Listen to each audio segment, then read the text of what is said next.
প্রসন্ন কুমার ত্রিপাঠী একধারে একজন বিপ্লবী, একজন বিচক্ষণ প্রশাসক এবং দূরদর্শী সমাজসেবক। স্বাধীনতার আগে জাতীয় সরকার পরিচালনায় তাঁর যে ভূমিকা ছিল তা কেবল সাহসিকতার নিদর্শন নয়, ভবিষ্যৎ ভারতের পথনির্দেশও ছিল।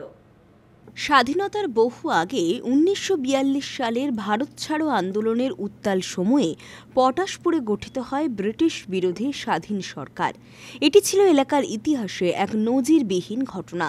এক সাহসী সরকারের অন্যতম নেতা বিপ্লবী প্রসন্ন কুমার ত্রিপাঠী।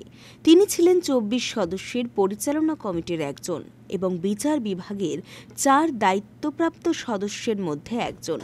আন্দোলনের সেই অস্থির সময়ে আইন শৃঙ্খলা রক্ষা, বিরোধ মীমাংসা ও ন্যায় বিচার প্রতিষ্ঠায় তাঁর ভূমিকা ছিল অনন্য। শত্রুর চোখে চোখ রেখে তিনি প্রশাসনের কাজ পরিচালনা করেন। তাঁর নেতৃত্বে পটাশপুর হয়ে ওঠে স্বাধীনতার প্রথম পরীক্ষাগার। এই অসাধারণ ভূমিকা তাঁকে অন্যান্য স্বাধীনতা সংগ্রামীদের থেকে আলাদা মর্যাদা এনে দেয়। প্রসন্ন কুমার ত্রিপাঠীর জন্ম পটাশপুরের পানিয়া গ্রামে। তাঁর সংগ্রামী জীবনের সূচনা হয় ১৯৩০ সালের লবণ সত্যাগ্রহ আন্দোলনের মাধ্যমে।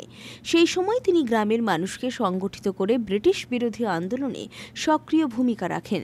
তাঁর জীবনের সবচেয়ে গুরুত্বপূর্ণ অধ্যায়টি ছিল ১৯৪২ সালের ভারত ছাড়ো আন্দোলনের সময়, যখন পটাশপুরে একটি জাতীয় সরকার গঠিত হয়। এই ২৪ সদস্যের পরিচালনা মণ্ডলীতে তিনি বিচার বিভাগের দায়িত্বে ছিলেন। ৩ মাসের কার্যকালে তিনি গ্রামীণ বিরোধ নিষ্পত্তি, আইন শৃঙ্খলা রক্ষা এবং প্রশাসনিক সিদ্ধান্ত বাস্তবায়নের মতো গুরুত্বপূর্ণ কাজগুলি দক্ষতার সঙ্গে পরিচালনা করেন। শত্রুর চোখে চোখ রেখে স্বাধীন ভারতের প্রশাসনের প্রাথমিক কাঠামো তৈরি ও তার প্রয়োগের এই দুঃসাহসিক পদক্ষেপই তাকে ইতিহাসে অমর করে রেখেছে। দেশ স্বাধীন হওয়ার পরেও প্রসন্ন কুমার ত্রিপাঠীর ভূমিকা শেষ হয়নি। স্বাধীনতা অর্জনের পর তা টিকিয়ে রাখা এবং সমাজকে এগিয়ে নিয়ে যাওয়ার দায়িত্ব কাঁধে তুলে নেন তিনি পটাশপুরের সার্বিক উন্নয়নে নিজেকে নিয়োজিত করেন।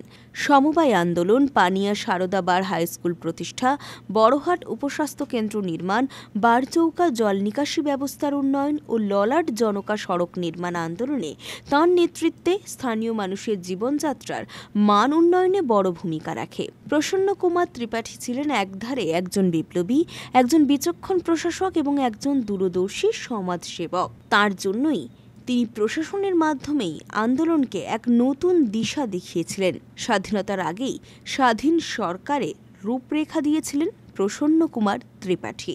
পটাশপুর ২ নম্বর ব্লকের ১২ নম্বর মথুরা গ্রাম পঞ্চায়েতের অন্তর্গত পানিয়া গ্রামে পিতার নাম ধ্রুবচরণ ত্রিপাঠী। ১৯১০ সালে সেখানেই জন্মগ্রহণ করেন। রঞ্জন মাইতির রিপোর্ট, খবর BCBS।